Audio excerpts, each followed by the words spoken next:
Hello, and welcome back to my YouTube channel. James here, as ever, for today's Audit and Assurance F8 video, where we're going to walk and talk through some top tutor tips to help you to pass your examination. And I know just the lady who has kindly come on the channel today to take us through her tips that she shares with her students that could be the difference in you getting that 50 plus to pass your exam.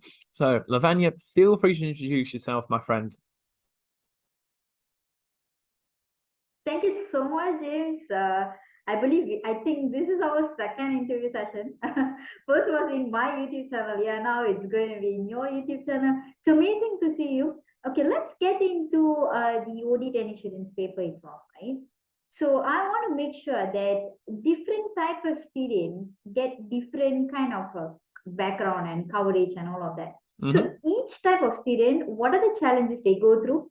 What are the solutions, and then towards the end I will be covering the top tips as well. Cool. So let me break it out like this. Okay, so I have three types of students. Yeah, first type of student who is a full-time student, which means they don't have any practical experience at all, which means they are 100% theory. It's just book based, and that's how they have been passing the paper and everything. So that's the first type of student. Second type of students are those who are in the practical field, which means they have audit experience.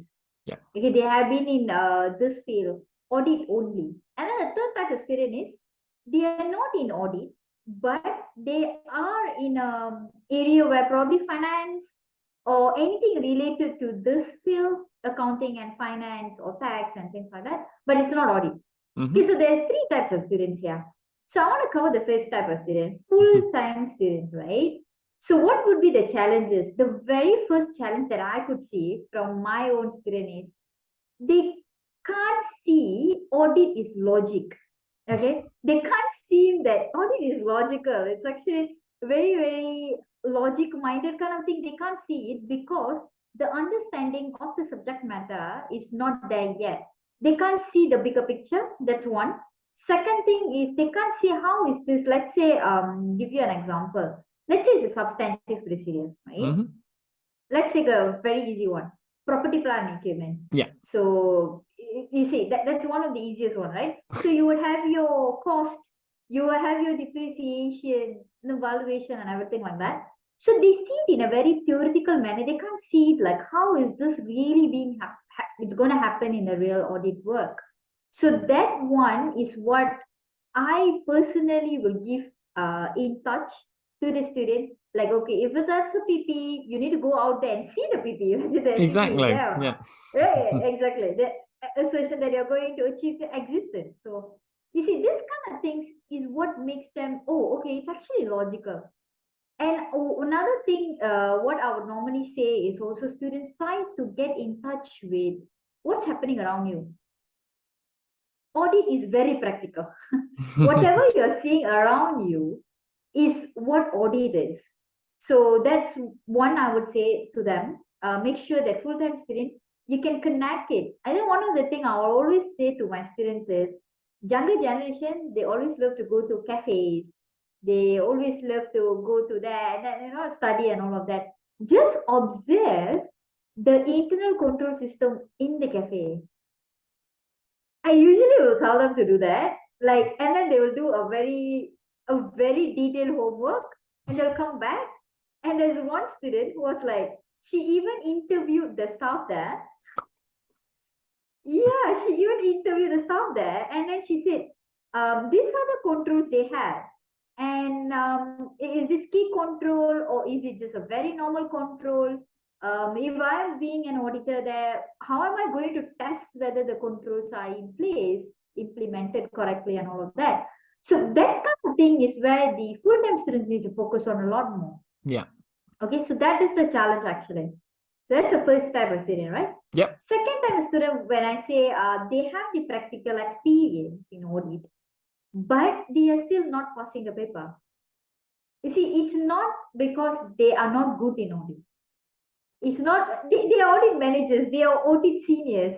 They know audit more than just a theoretical student. But why they are not passing the paper? The reason is, one, the exam technique is not there. Okay, the exam technique is very, very important for each type of topic, actually. Each type of topic.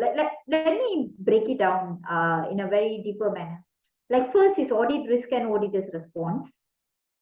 Okay, so for that, you have your own exam technique that you must cultivate. So like for audit risk, it's 1 mark, right? Hmm. But it's the 1 mark itself, not everyone gets the 1 mark. The reason being is the explanation is not as per what the examiner wants. Yeah. So when I say explanation, right, there's actually three ways of explanation. So make sure you know that explanation in and out. I'm not going into that very detailedly, but yeah, there's three explanations. So that explanation must be there in order for you to get the 1 mark there. So that's one, audit risk. And then you have your auditor's response, making sure that the response is in line with the audit risk. Shouldn't be something outside of that. Yeah. When It's you're talking about, got to be yeah, specific, hasn't it? exactly. It's going to be specific to that risk. It cannot be something else. Or you're talking about PP, or you're talking about one of the assertion, and then the response is something else. So that's where everything goes haywire. So you're not going to get the marks. Mm. So that is another one. You see, that is the exam technique that every full-time working adults should know in terms of the exam technique itself. So second topic is internal controls. Internal control is more logical, but what happens is the practice, right? Those who are in practice, they tend to use what they do at their work directly into the exam.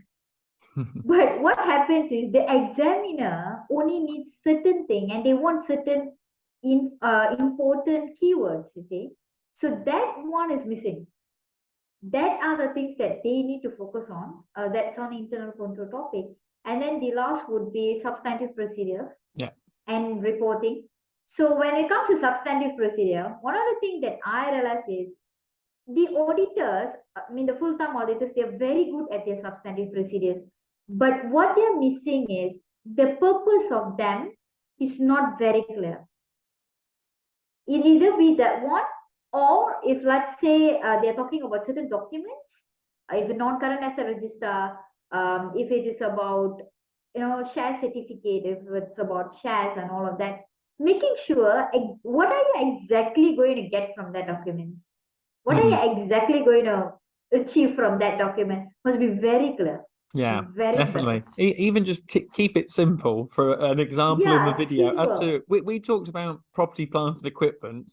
Well, you first of all, the substantive procedure would be to first of all verify that the property, plant, and equipment actually exists on there, and then the reason why is for completeness, and we're not over or understating the statement of financial position. That's the level of detail the examiner is looking for students to input Yes, in their answer.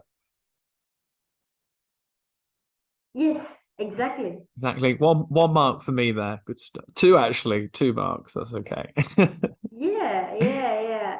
So that pretty much that's it, James. Like the one when the students are able to write specifically to the case, brief and specific, you're going to get the 1 mark there. Mm.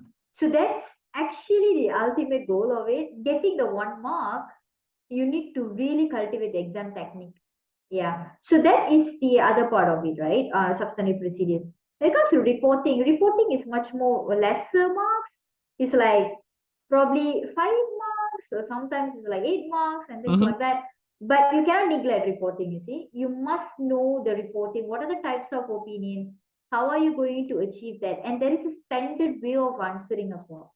You start off with your materiality, whether it's pervasive or not, and then you go on with explaining what type of opinion are you going to give, what is the reason, and what type of paragraph is going to be there, and that kind of thing. So it's very specific kind of answers. And I normally suggest students to write 4 paragraphs which has that specific information there. Hmm. And you are going to get the 5 marks there. And it's pretty easy actually. But it's just that what I realized was students not very sure whether this error is going to be a material and pervasive, or is it going to be material not pervasive error. and on which circumstances. Most of the time will be financial statement content material statements. But yeah, you also need to know on which circumstances, and then you know what type of opinion to be issued. Exactly, exactly. And the fact you've just said easy, oh, that is easy, James, easy. If any students have any Yeah, questions it is. from the video today, make sure you leave us a comment below for myself and Lavanya. We love to read them on there. But what other top tips have you got, Lavanya, for passing your audit and assurance exam? Okay, so my first top tip would be definitely you need to focus on the main topics in terms of your subjective questions. Okay, I would say audit risk and auditor's response. Okay, that is definitely you must practice as much as you can. Minimum 5 years, I would say. 5 minimum. Yeah, definitely that's one. Your internal control system, make sure you know 4 types of question that comes out. Control efficiency, control recommendation, key control or direct controls, test of control. It's a must for you to cover all the types of internal control system: sales and dispatch, purchaser system, inventory system, non-current asset system, cash and bank, payroll. So all the system, you must at least attempt 2, 3 questions at Yeah. least. Yeah, you must be able to know what is the system all about. So make sure that 2 topics are done, and then you go for your substantive procedures. Substantive procedure, what I would tell normally is when you are doing your practice, right? Make sure you are covering all the financial statement items. So which means if it's about assets, non-current assets, current assets, practice on that as well. And then when you go to liabilities, non-current liabilities, current liabilities, yeah, it's not easy to get all the questions for all the financial statement items because they have restricted. But if you need, then you can always, get connected with me and all of that. So you can actually cover all the questions. Make sure the equity as well. So Yeah. balance sheet, financial position, and your P&L item. P&L items is pretty straightforward: revenue, cost of sales, expenses, other income. So yeah, make sure you cover all the types. Don't go and spot things out, and then you realize that, oh, oops, I didn't cover this, and then it came out in the exam, right? Exactly, So exactly. I yeah, remember when I did my audit and assurance exam, it was just question practice, make some mistakes, exactly. note it down, and then learning to apply to the scenario. Being really, if the external examiner says in their reports, if you're generic in your answers, especially for section B, you won't pass. That's it, basically. You won't pass. Exactly, exactly. So yeah, that's my first top tip. Practicing according to the topic, but the most important topic is definitely your subjective questions, right? Because it's a huge mark, 70 marks. So I would really get my students or anyone who is actually watching today, focus on that. Make sure you're really, really good. You know what the examiner needs in an answer for a mark, and then reporting as well. So that's the first tip that I would want to say. Definitely cover this chapters. Second is to get used to the CB practice platform. That would be my second tip, top tip. Okay, the reason why I'm telling this is some of the students actually really face a lot of problem when it comes to CB practice platform. So you must be able to know how to tackle it. You see, nothing is perfect. Okay, something gonna happen during the exam, Yeah. and you must have that maturity to handle it in a very, very positive manner. So that will be my second tip actually. Your CB practice platform, at least you do all the practices in the ACCA CB practice platform, and they are doing Definitely. amazing job because they have a lot of practice now. Really, a lot of practices you can actually do with the objective questions as well. So Mm, you know how an objective question would look like in a CB practice platform. Because when you are learning in your Kaplan study text or your BPP, it's just like, it's not like a CB practice platform. It's not like you can drag and drop and things like that. Because it's a book, right? And yeah. then even ebook you can't see the system very clearly. So Mm. that's why I always say that go and practice with your CB practice platform and time yourself. That's a very, very important thing. you must time yourself for 3 hours. Yes, It's a exactly. definite thing. Yeah, A it definite always thing. comes up that the examiner mentions that students only answer 85 marks, 90 marks, some even less than that. So you're trying to get 50 out of 85, and I'm there going, you've got to do more questions to time on the practice platform, and in the reports they even write in there that they can see the answers in section B that are marked by a human on there, and they can see that students are struggling with time and getting the points correctly Yeah. and not specific enough. So this is where I completely agree with you, Lavanya, as to the CBE practice platform, questions to time, and doing those key subject areas as well. Yeah. So that is my second, and I have third one, which is to always, I believe in this, to always communicate with your tutor. Okay, I mean, it's not a tip, but I would say that's something you must cultivate. You must be very close with your tutor, which means anything or everything about audit, you must be able to communicate with the person. If your tutor is, James or anyone, right? Anyone in audit and assurance, you must tell them what's exactly is your problem and how am I going to handle this best.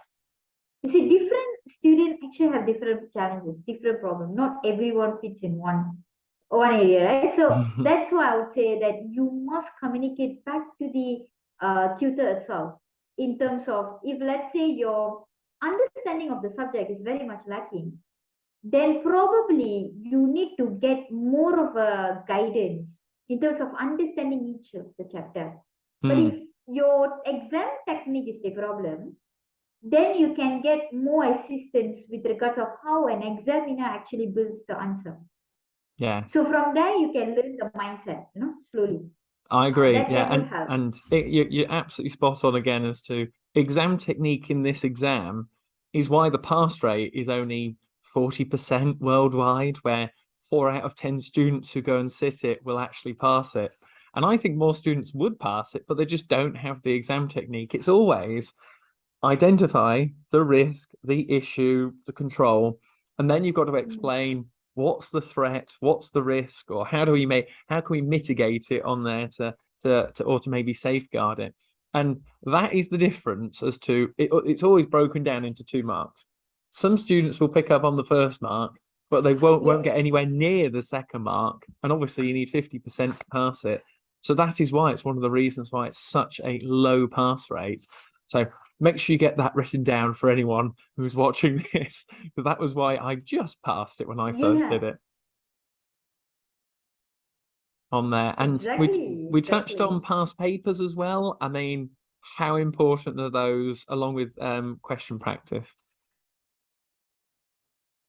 Exactly. That's my 3 top tips, James. So getting back on all these would really give you the passing marker. And yeah, audit and assurance will be fun eventually. Yes. Of course, it would be fun, Lavanya, on there. Are there any other final top tips that you've got to mention to the audit and assurance students who are watching right now? Any final things that are coming to the front of your mind that you go, they need to do that to pass? Okay, yeah, I do have this. One other thing that I want to make sure that the audit and assurance students, um, you need to actually approach this subject as a subject which you are going to use it in the future. You see, one other thing I always tell the students is don't just study for the sake of passing the paper. Okay, that is one thing that you shouldn't do for any ACCA paper, actually, not just audit and assurance, but any ACCA paper. You are going to study this because you are going to apply this eventually. Probably you're not going to become an auditor, that's fine, but you are going to use these mechanisms eventually. So when you are learning, yes, technique and everything is super important, but understanding why are you actually using, I mean, why is the audit risk and auditor's response is at this stage? At planning stage. Why is it not at towards the end of the audit? Why are we not talking about audit risk at towards the end? Why is it like in the beginning? So why is this happening? And then why is the performance of audit, means substantive procedures, comes at a later part. You know, how are we going to really use the materiality level and actually eventually going to connect it to procedures? So this kind of connections that it seems like students have a very silo mentality with each chapter. Trust me. Yeah. Very silo, very silo. It's like, okay, this is about ethics. Okay, that's all. And I jump to separate topic called audit planning and risk assessment. Okay, Yeah. then it's a separate topic. And then it goes to evidence. And then it goes to another topic. So it's like very, very silo in terms of the understanding itself. So this was the problem when it comes to Section A. Because Section A questions, they are not actually asking just one thing. They combine certain topics and together. So for that, you need to cultivate this mindset. Spot on. Oh, I completely agree with you. And Section A, they can test absolutely anything on that syllabus. So just prepare yourself for that as well. And on top of that, if you're a theory-based sort of student who hasn't got any experience, check out the free ACCA resources, the technical articles, the external examiners reports. There are some good little webinars and top tip articles on there. Yeah. 100% you've got to be reading those, because you've got to be able to picture in your mind the audit process from start to finish, even though you've never done an audit before. That is the level that you need to be at going into your examination, I would say, from my experience, as it was pretty tough having never done an audit before and then having to do one of these exams on there. Oh, yes. But, I was a full-time student as well. I was a full-time student without any audit background. Yeah. And I passed the paper. That's when I realized that it's a lot to do with the technique and, again, understanding of all the chapters together, getting the bigger picture. Exactly. Yeah. Well, Lavanya, thank you so much for all of your insights, tips, and experience today. I've really enjoyed today's conversation as well, having a chat to you. And thank you so much for your time coming onto the channel as well. Thank you so much, James. It was a great pleasure. Oh, my word. Well, what I've done for you guys as well is I've put all of Lavanya's details in the description below. Feel free to check those out. She's got some fantastic tips on there. And of course, you've enjoyed today's video exceptionally well. So be sure to give it a massive like and thumbs up below so that more audit students will see the videos, and also subscribe, because we're going to do one for advanced audit and assurance, because you've obviously watched this video and gone, I just want more audit in my life. But we'll walk and talk you through how to pass that one as well on there. So either way, thank you very much for watching today, guys. Have a great day and best of luck with your exam. Thank you very much.